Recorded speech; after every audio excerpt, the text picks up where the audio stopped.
31 जनवरी 2018 की बात है। आज भारत में पूर्ण चंद्र ग्रहण लगने वाला था। दिन भर से सूतक लगे हुए थे तो सभी बोल रहे थे कि प्रथा के अनुसार घर से बाहर मत निकलना। वैसे भी इस बार ग्रहण कर्क राशि पर लग रहा था और राशि के नाम से मेरी राशि में वैसे ही नकारात्मक लिखा था। दिन भर में घर पर लैपटॉप में टाइम पास कर रहा था। सुबह 11 बजे से फिल्म देखते हुए और गेम खेलते हुए समय का पता ही नहीं चला कब पूरा दिन निकल गया। यहीं कुछ शाम के 5 बजे होंगे राहुल का फ़ोन आया। राहुल और मैं पिछले महीने मिले थे। हम लोग साथ में शॉर्ट फिल्म बनाते हैं। उसने और मैंने एक टीम बनाई, इसी के जरिए हमारी दोस्ती हुई थी। हम लोग फ़ोटो शूट करने के लिए धर्म टेकड़ी आए हैं। तुम आ रहे हो क्या? राहुल ने पूछा। मैंने कहा अभी आना है क्या? तो उसने कहा आराम से आ जाना, हम लोग शाम तक यहीं हैं। मैंने पूछा शाम तक क्या शूट कर रहे हो? राहुल ने कहा हम लोग मून शूट करने आए हैं और ग्रैड पर पूरा शूट करेंगे रात तक। मैंने कहा ठीक है, मैं आता हूँ, आकर फ़ोन लगाऊंगा, कहकर मैंने फ़ोन रख दिया। लैपटॉप में मूवी देखने में कुछ ज़्यादा व्यस्त था।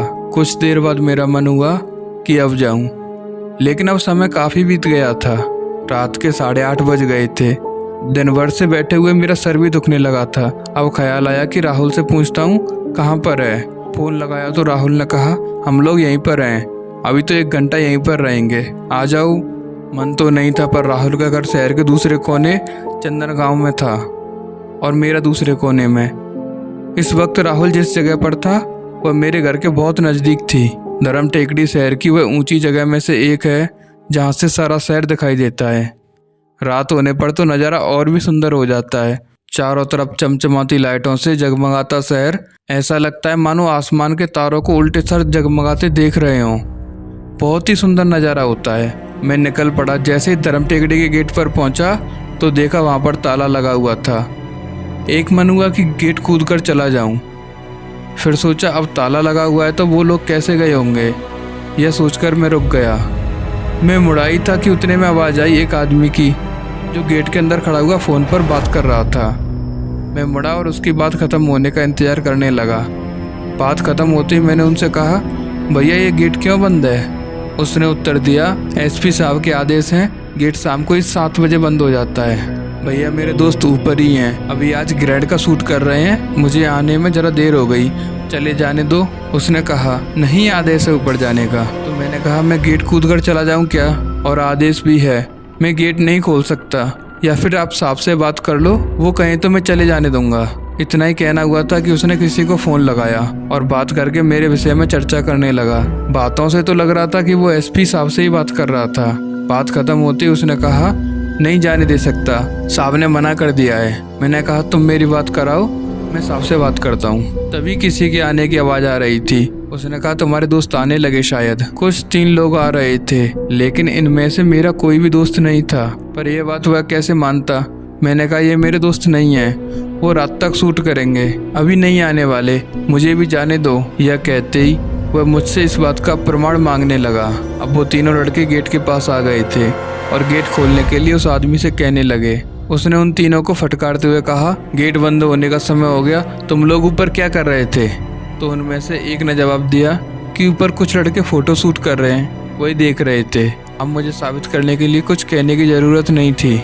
उन लोगों को बाहर जाने के लिए उसे गेट खोलना ही पड़ा, जिसके बाद उसने मुझसे कहा तुम भी जाओ और उन लोगों को जल्दी लेकर आना। यह सुनते ही मैं जल्दी से निकल पड़ा। शुरुआत में कुछ 200 सीढ़ी करीब चढ़ना पड़ता है। हर बार तो ये इतने ज़्यादा नहीं लगती थी, इतनी ज़्यादा आज लग रही थी। चारों तरफ सन्नाटा सा फैला हुआ था। झींगुर और रात में चिल्लाने वाले कीड़ों की आवाज़ लगातार आ रही थी। सीढ़ी चढ़ने के ठीक बाद ऊपर एक मजार बनी हुई है। मजार के पास एक ही घर बना हुआ है। इस घर में बरसों से एक बाबा रहा करते थे। ये टेकड़ी की देखरेख करते हैं। सीढ़ियाँ चढ़कर ठीक पीछे देखो तो आधा शहर नजर आने लगता है। मैं कई बार यहाँ आया हूँ, पर रात में नहीं। ज़्यादातर लोग यहाँ की मनगढ़ंत कहानियों के कारण इतनी रात तक तो यहाँ से चले जाते हैं। 8:00 हो चुके थे। मैं जैसे ही ऊपर पहुँचा, ऊपर बनी पानी की टंकी के पास बैठे कुत्तों ने भौंकना शुरू कर दिया। अचानक हुई इस हरकत से मैं डर गया। मेरी सांसें तेज तेज चलने लगीं। मैं किसी भी तरह से सीधे हाथ की तरफ बने रास्ते से आगे बढ़ने लगा। कुछ दूरी चलने के बाद मैंने दोस्तों की स्थिति पूछने के लिए फ़ोन लगाया। फ़ोन पर बात हो ही रही थी कि अचानक फ़ोन बंद हो गया। अब तो सांसें और भी तेज हो उठी। मैं हाँफता हुआ तेज तेज चलने लगा। एक मन हो रहा था वापस चला जाऊं, पर ख्याल आया कि वापस जाना, वो भी अकेले, और भी ज़्यादा डरावना लग रहा था। मैं आगे बढ़ते बढ़ते बार बार फ़ोन के बटन को दबाता रहता ताकि फ़ोन चालू हो जाए तो फ़ोन पर बात करता हूँ, जिससे डर थोड़ा कम हो। लेकिन नहीं, आगे बढ़ते हुए एक बार फ़ोन में मानो वापस जान आ गई। फ़ोन चालू हो गया। मैंने तुरंत ही राहुल को फ़ोन किया। अब वो दोनों मुझसे ज़्यादा दूरी पर नहीं थे। मैं और तेज़ चलने लगा। अब मैं रात के करीब 9:30 बजे पूरी धर्म टेकरी पर अकेला, वो भी टेकरी के अंतिम छोर पर, जहाँ मुझे कोई सुन भी नहीं पाता, पहुँच चुका था। सामने एक पुराना सा पेड़ लगा था जिस पर एक काला सा झंडा दिखाई दे रहा था। राहुल ने कहा था कि उस पेड़ के पास पहुंचते ही आवाज़ लगा देना। हम लोग वहीं पर हैं। पहुंच तो गया था मैं, पर आवाज़ लगाने की हिम्मत नहीं थी। एक भयावह सी दिखने वाली जगह जहां शायद मेरे अलावा कोई और हो ही ना। मैं दोस्तों के यहाँ आने के बहम में ही यहाँ तक आ पहुंचा हूँ। हो सकता है ठंड का मौसम था ही। खैर, मैंने भी गर्म कपड़े पहने थे, लेकिन अचानक ठंड और ज़्यादा बढ़ गई। मैंने बिना देरी किए राहुल को फ़ोन किया। राहुल ने फ़ोन उठाया। हाँ भाई, कहाँ हो? मैंने कहा, जहाँ तुमने कहा था, आखिरी में जिस पेड़ पर झंडा लगा है उसके पास। राहुल ने कहा, हाँ हम लोग वहीं हैं, तुम पेड़ के पास से थोड़ा नीचे उतर आओ। अब फ़ोन कट गया था।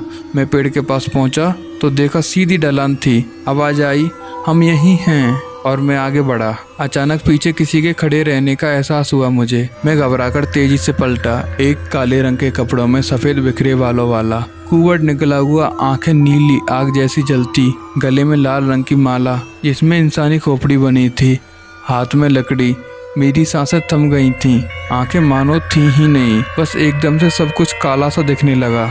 उस अजीब से प्रेत ने मुझे पलटते ही उस पहाड़ से धकेल दिया। मैं पत्थरों से टकराता हुआ नीचे गिर रहा था।